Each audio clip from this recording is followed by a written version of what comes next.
Is your trading entry that important when it comes to trading? A common misconception that most beginner traders make is that they need to get the perfect entry when it comes to trading. But what if I told you that a perfect entry is far from necessary to be successful when trading?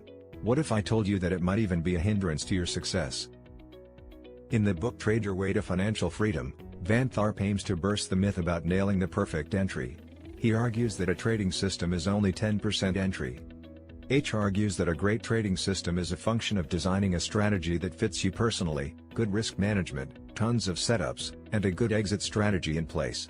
This video is my top 5 takeaways from Van Tharp's book, Trade Your Way to Financial Freedom. If you are enjoying this video so far, we would appreciate it if you could like this video and hit the subscribe button. We also have a free day trading guide which you can download via the link in the description below. Takeaway number 1. Design a trading strategy that fits you personally. Trading is personal and not one size fits all. It is okay to look at our people's trading system, but that should be your starting point in designing a profitable system. Some questions which will help you craft a trading system that fits you include: 1. How much time can you devote to trading daily? 2. How much money do you have? 3. How much money do you need to make per year from your trading? I will further illustrate this by describing 3 different characters, each with their unique situation and how it influences their trading system. Meet rookie trader John, who is still an undergraduate in his final year. He has been juggling between school and a part-time job to build up a small pool of money to invest. John's small account will not be suited for short-term trading, where the commissions charged by the broker will severely eat into the profits that his positions yield. While short-term trading is not suited for him, John can however afford to take a higher risk since he has no financial obligations like a mortgage. Meet our second frictional character Tim, who is a partner of a hedge fund and thus doesn't need to worry about trade commissions since he gets a special rate. He must however ensure that the equity curve of the hedge fund is stable without big drawdowns. Any sharp drawdown could cause his investors to panic and leave the fund. In his case, he needs to adopt a strategy that has a high win rate without significant drawdowns. Our last frictional character is a retiree named Jordan, who has plenty of time to trade and also the finances to trade. Because he can devote a lot of time to trading, day trading is perfect for him. Through these examples, you can see that everyone has different needs, and thus it is important to craft a trading strategy that is tailored specifically to you. Takeaway number 2, the notion of R&R multiples.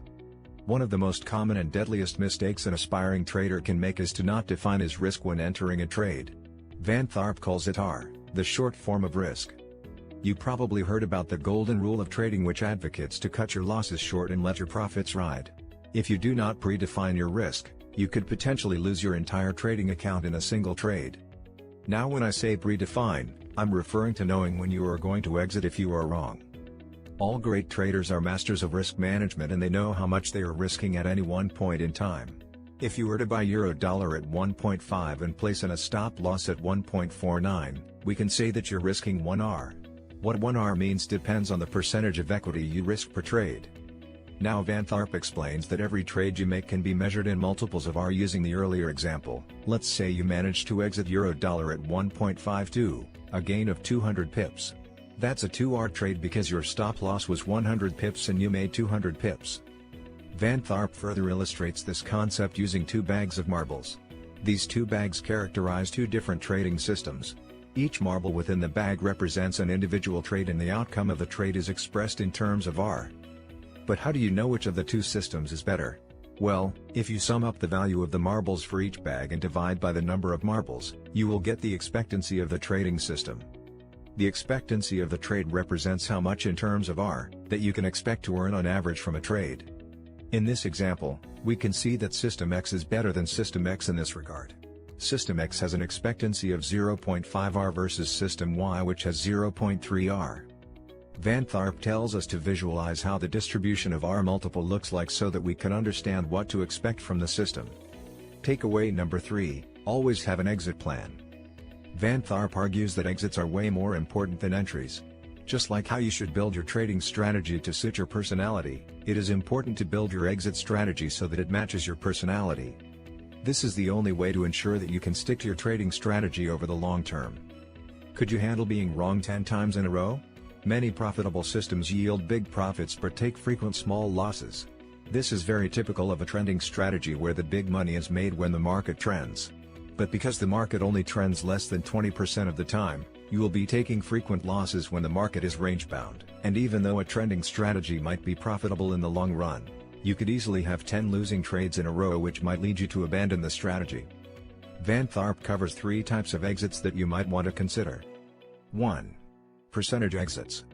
This is a very common kind of exit where you exit if the price drops a certain percentage. If you read the classic book How to Make Money in Stocks by William O'Neill, he talks about cutting your losses when a stock declines more than 7% from your entry price. You can also use a percentage exit as a trailing stop loss where you adjust the stop loss as the trade moves in your favor. 2. Time exits. If your trade idea is based on a news event or catalyst like an earnings announcement, then using a time exit is logical.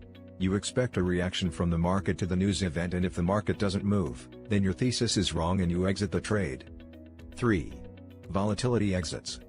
When the market makes moves to a level which it shouldn't, it is time to get out. This is useful for cutting losses short and securing profits alike. Now, no matter which exit strategy you pick, losses are unavoidable. Rather than avoid it, seek to manage it and keep your losses small. Takeaway number 4, you need opportunities, tons of it. Knowing your expectancy and how much you can make in terms of R per trade is good. But Van Tharp accurately points out that there must be tons of opportunity if you want to make good money. After all, there is no point in having a high R trading system if it only gives one setup a year. This is what Van Tharp calls expect unity. Let's return to the 2 bags of marbles from takeaway number 2. Now, considering what we just discussed, which of these 2 systems will be more profitable?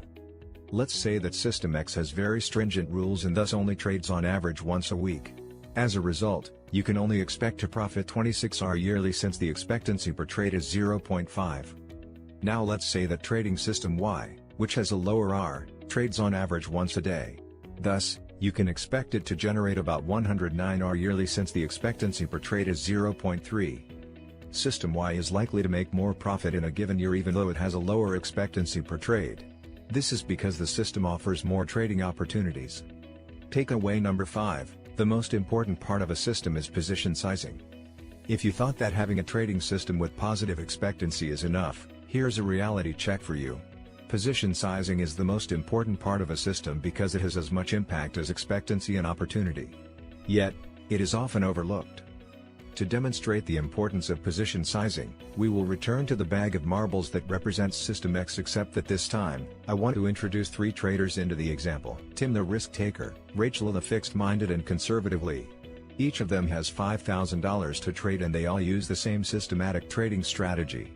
The only difference is how they size their positions. Tim the risk taker is always risking 20% per trade, or in other words, $1,000 per trade. He lives by the motto, go big or go home.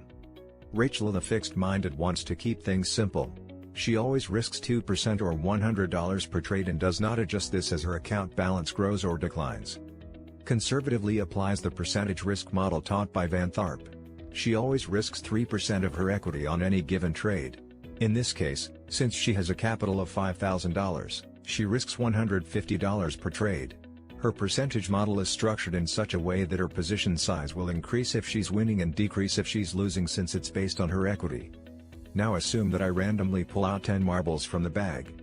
Remember that each marble represents the outcome of a trade. The result is as follows: 5 consecutive losses, followed by 4 consecutive winners, and lastly a single loss. To keep things simple, suppose that each win is a 2R multiple or gain and each loss is just a single R loss. Notice that between the 3 traders who are using the same exact trading strategy, got vastly different results just by applying different position sizing. Tim the risk taker lost all of his capital by the time the trading system started producing winners. Rachel would have made $200 and conservative Lee would have made $258. Van Tharp advocates using a percentage system when it comes to position sizing, just like Rachel and Lee. But between the two, he prefers Lee's approach because you are only increasing your position size when you're trading well. And when you are doing poorly, you're reducing the damage to your account by decreasing the risk. Earlier on, we talked about the importance of knowing the distribution of R for your trading system. You could run multiple scenarios and construct your position sizing taking into account your risk tolerance and objectives. Suppose you do not want to suffer a drawdown of 40%. You can pick a position size that is unlikely to hit that threshold. Here's a quick recap of my 5 takeaways. Build a trading system that fits your personality and risk appetite. Always be sure to predefine your risk R and evaluate your trading system in terms of R multiples. Having an exit strategy that maximizes your returns and matches your personality is also important. When deciding between trading systems, consider both expectancy per trade and number of opportunities, since a high expectancy system may not necessarily yield the best results if there aren't enough trading opportunities. Lastly, position sizing is the most overlooked aspect of trading, but it can make or break your trading system. Remember that traders often take a perfectly good and profitable system and ruin it by not managing risk well. If you enjoyed this video, please hit the like button and subscribe to our channel. We have many other Forex videos that are created to help you become a better trader. Thanks for watching.